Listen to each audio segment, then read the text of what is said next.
தலைப்புச் செய்திகளை பார்க்க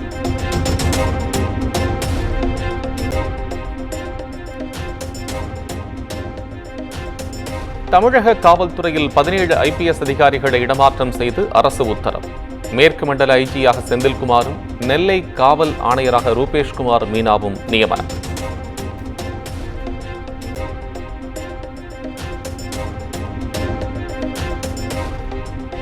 சிலை கடத்தல் தடுப்பு பிரிவு டிஜிபியாக இருந்த சைலேஷ்குமார் யாதவ் தமிழ்நாடு காவலர் வீட்டு வசதி கழக டிஜிபியாக மாற்றம். சென்னை குற்றப்பிரிவு ஐஜியாக இருந்த ராதிகா மத்திய குற்றப்பிரிவு கூடுதல் ஆணையராக நியமனம்.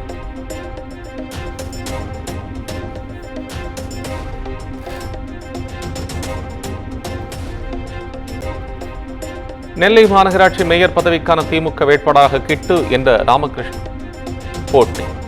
அமைச்சர்கள் தங்கம் தென்னரசு, KN நேரு கூட்டாக அறிவிப்பு.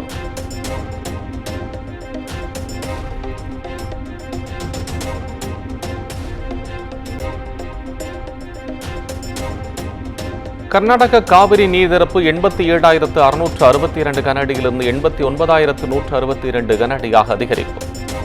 கிருஷ்ணராஜசாகர் அணையின் 124.8 அடி மொத்த கொள்ளளவில் 123.2 அடி தண்ணீர் இருப்பு என அறிவிப்பு.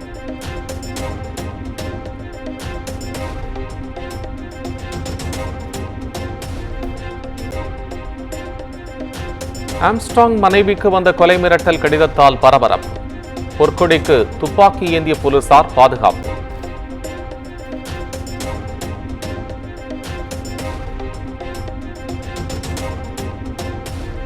சென்னை பல்லவ நிலத்தில் 100 புதிய பேருந்துகளை மக்கள் பயன்பாட்டுக்கு கொண்டு வந்தார் அமைச்சர் உதயநிதி. கொடியசைத்து இயக்கத்தை தொடங்கி வைத்த நிலையில் பேருந்தில் பயணித்தும் உற்சாகம்.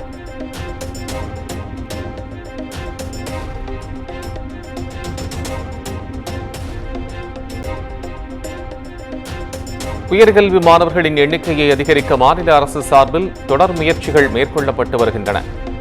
10, 12ஆம் வகுப்பு அரசு பொதுத் தேர்வுகளில் 100% தேர்ச்சி பெற்ற தனியார் பள்ளிகளை பாராட்டும் நிகழ்வில் அமைச்சர் உதயநிதி பேச்சு.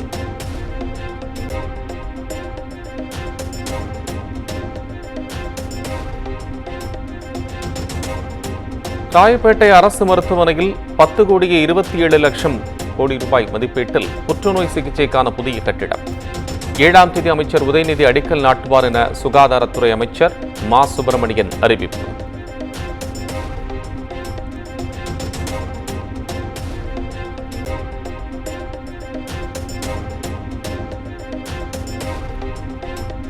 சென்னையை அடுத்த கொளத்தூரில் பாஜக கூட்டத்தில் முதலமைச்சர் குறித்து அவதூறாக பேசியதாக புகார்.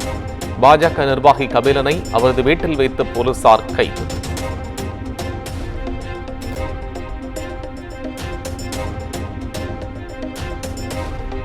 தமிழக மீனவ பிரதிநிதிகளுடன் பாஜக மாநில தலைவர் அண்ணாமலை நாளை டெல்லி செல்கிறார்.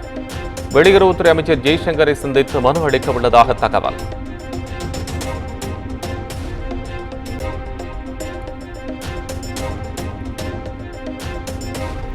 சென்னை மண்ணடியில் பைக்கில் 50 லட்சம் ரூபாயுடன் சென்ற செல்போன் கடை ஊழியரை வெட்டி கொள்ளையடித்த கும்பல். ஹவாலா பணத்தை கொள்ளையடித்த கும்பலை தேடும் போலீசார்.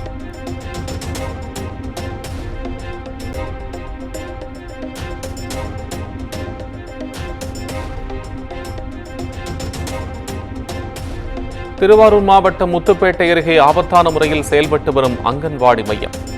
புதிய கட்டிடம் அமைத்துக் கொடுக்குமாறு பொதுமக்கள் கோரிக்கை.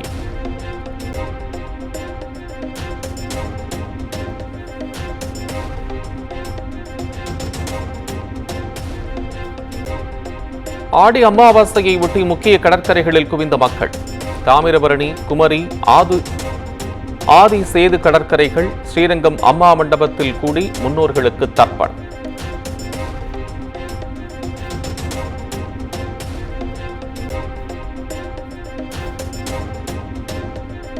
திருவண்ணாமலை அண்ணாமலை கோயிலில் சுட்டெரிக்கும் வெயிலிலும் சுவாமி தரிசனம். ஆடி அமாவாசையை ஒட்டி நீண்ட வரிசையில் காத்திருந்து பக்தர்கள் வழிபாடு.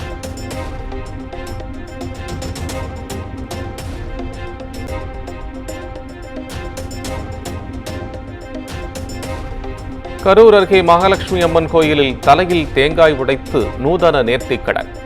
நூற்றுக்கணக்கான பக்தர்கள் ஒரே நேரத்தில் கூடிய ட்ரோன் காட்சி வெளியீடு.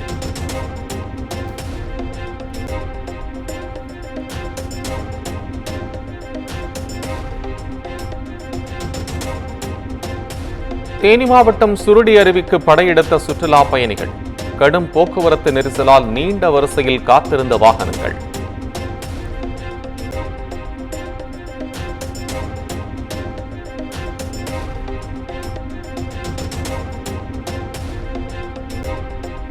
தென்காசி மேக்கரையில் வனத்துறையினரை விரட்டியடித்த சிறுத்தை. அனைவரும் சென்றவன் பொறுமையாக ஓய்வெடுத்த காட்சி வெளியீடு.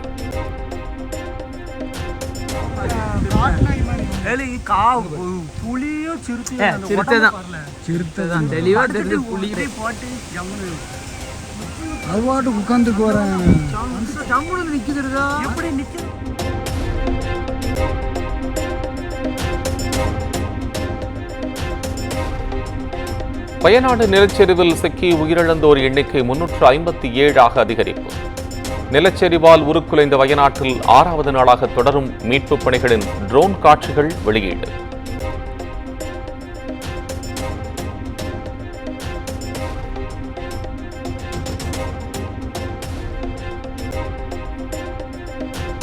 மத்திய பிரதேசத்தின் சாகர் மாவட்டத்தில் கோயில் சுவர் இடிந்து விழுந்த விபத்து. 9 பேர் பரிதாபமாக உயிரிழந்த நிலையில் பலர் கவலைக்கிடம்.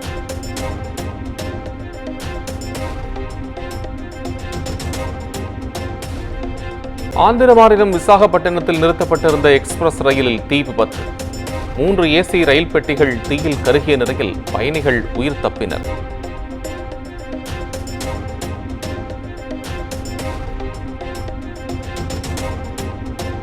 இமாச்சல பிரதேசத்தில் மேக வெடிப்பால் ஏற்பட்ட கனமழை பாதிப்பில் சிக்கி 9 பேர் பலி. ஆற்றை கடந்து பாதிக்கப்பட்டவரை பத்திரமாக மீட்டது இந்திய ராணுவம்.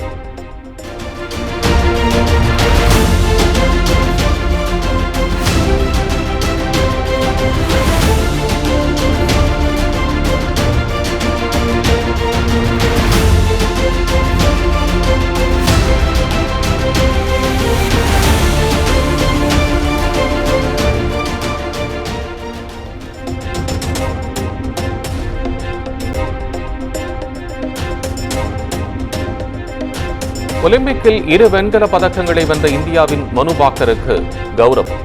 ஆகஸ்ட் 11ஆம் தேதி நடைபெறும் நிறைவு விழாவில் மூவர்ண கொடியை ஏந்துவதாக தகவல்.